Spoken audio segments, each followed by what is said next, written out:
இதுக்கெல்லாம் ஸ்டாலின் அவர்கள் என்ன பதில் சொல்றாரு அப்படின்னா, பாதிக்கப்பட்ட உயிரிழந்த அஜித்குமாருடைய குடும்பத்தினருக்கு போன் பண்ணி பேசியிருக்காரு.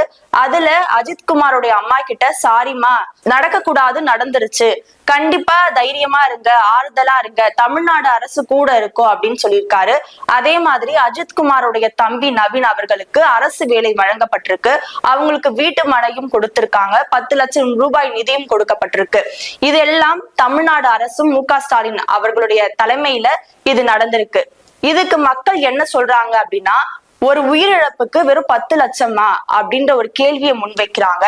ஏன்னா இந்த கேஸ்ல என்ன முக்கியமா பார்க்கப்பட்டது அப்படின்னா, அஜித்குமார் நகையை திருடிட்டாரு, அதனாலதான் விசாரணைக்காக கூட்டிட்டு போயிருக்காங்க. அந்த இடத்துல போலீஸ் அடிக்கும்போது உயிரிழந்ததா பேசப்பட்டுச்சு. ஆனா இப்ப என்ன சொல்றாங்க அப்படின்னா, இது நகைக்காக நடந்த ஒரு கொலையே கிடையாது, ஒரு ஈகோவால அரங்கேறிய ஒரு கொடூரம் அப்படின்னு தான் பேசப்படுது. ஏன்னா